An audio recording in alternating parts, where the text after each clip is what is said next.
6:23 Wednesday, Michael Cohen, 1320 WILS. So one of the things that's come out of the situation in Ferguson is we're beginning to see how white and black Americans view this issue of police work and the shooting itself very, very differently.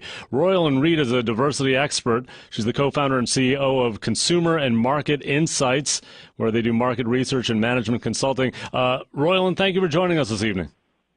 Hi, Mike. Glad to be with you today. Great having you here. You yourself are an African-American woman.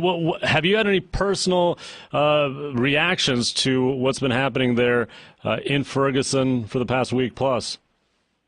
Well, of course, it's interesting, Mike. It's hard for me to pull off my marketing research or my other hat in looking at it, but it's really interesting. But I think the main thing that we really have to see is that we still have issues in our country because the same pattern we see over and over again, ranging from, Trayvon Martin last year, and we saw this same pattern years ago with O.J. Simpson. So we know we've come a long ways, but we know that there's still some things we have to deal with that have not been resolved. Okay, now the contrast is how white Americans and black Americans see these kinds of issues. Pew Research came out with, just in August, they did this survey on this issue. They found 80% of African Americans believe that the shooting there in Ferguson raises important issues about race, while about 47% of white Americans believe that to be the case. Now, why do you think white and black Americans see things so differently? I think, Mike, we have to really look at it. First of all, we are all shaped by our perception based on our backgrounds, our past experiences, what our upbringings from our, parents and things. And even though we've come such a long way, we have to look at it. Our history is really pretty short. Even when you think about segregation, a lot of us, that was our parents or even grandparents. So that really wasn't that long ago in history when you think about how our perceptions are formed. So a lot of times, it was very polarized with African Americans and Caucasians.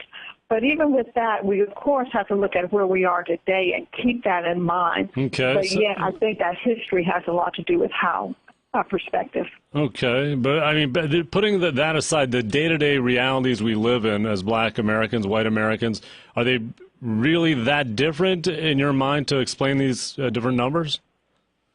Well, based on a lot of experiences that individuals have.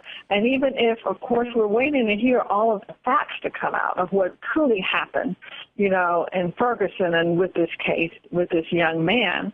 But even if you think about the hints that there could be some truth that someone was shot in the back or, because of something that they, quote unquote, were not doing, that's just very alarming to anyone, regardless of the race, if you took race out of it.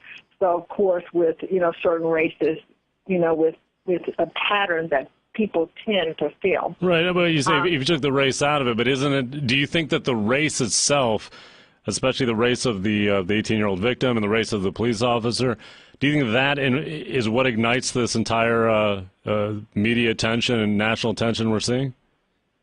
We definitely know that does play a role in it as well. Okay, and should that be the case, or is that something where we're really making too much of the race aspect versus what simply the facts of what's happening here? Well, I think Mike, if you look at it, it's not the issue of whether we should definitely be talking about this, because if we took race out, first of all, a young man was tragically killed, and that should be examined to make sure something like that doesn't happen again, whether hopefully it was, accidental, or intentional.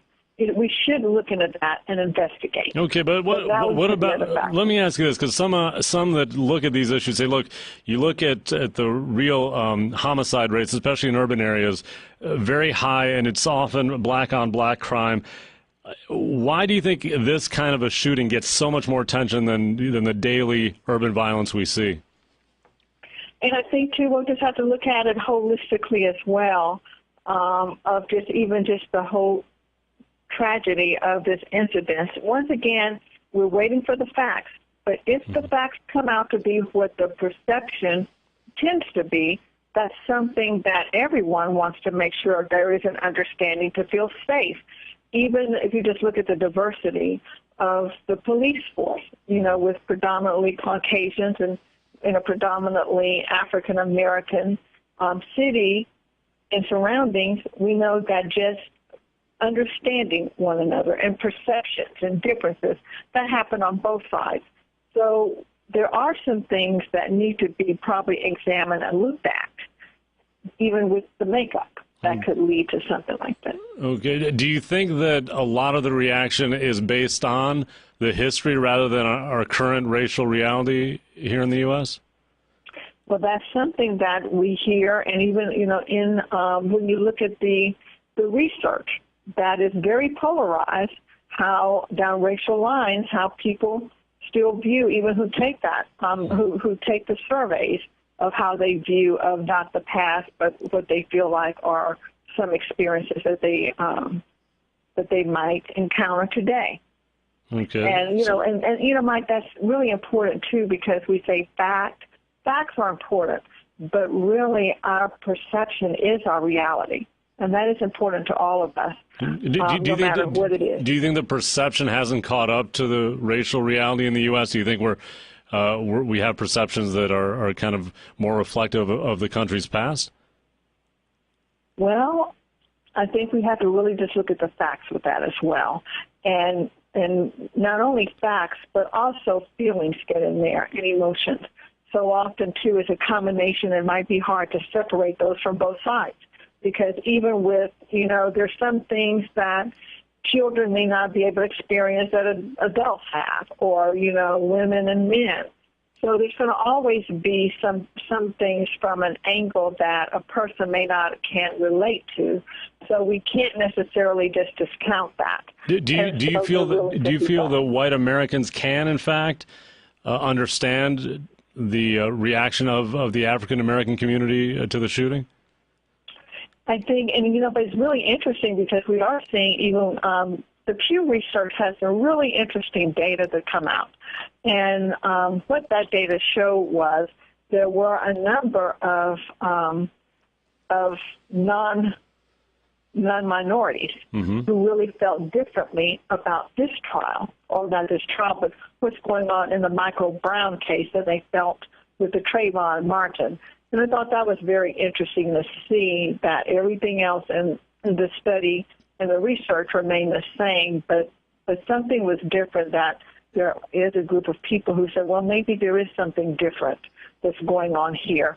So that I think that answers your question right there. I mean, there were certainly some that agreed, and the numbers were still dramatically different. For example, even when you look at the police response to the Ferguson shooting, 65% of African Americans say police went too far, while only 33% of whites believe that to be the case. Another 32% agreed with the 65% of African Americans they went too far. But still, we see that divide even on that. Is that fair to say? We are. We continue to say, just as you just stated, we've seen the same thing in Trayvon Martin all the way back to O.J. Simpson. And so we know how far back that goes. So we know that there's still some underlying things that have happened. Even when I think as we look at it, we are such a wonderful melting pot, but we do have to look at things, because you hear some of the comments, being made that now we have an African-American president, or, what should be done. And even with something like that, I think it's important to look at is, can one man be responsible for a whole race? Okay, but any president can be responsible for a group. Okay, before I let you go, Royalyn, I want to get back to that question of when we see shootings where the victim and the shooter are of the same race, we don't see this kind of reaction from the public. Why do you think that is? And there's probably a lot of reasons that we can look at that. Now, if you look at in some instances, some people feel that some of that could even be what's reported on, and why certain things, have more reports are brought to the media than others. Now, that is something we would just have to look at and see, what merit that plays. But I think the most important thing, of course, and that's a tough job with the media, is there's so many things out there that the media has to choose from. but is it, worth you think it's looking at? you think it's the media reaction, not necessarily the emotional reaction from the African American community? And I think that's something we would have to really look at the facts, because what we do know is what we see on TV or what we hear.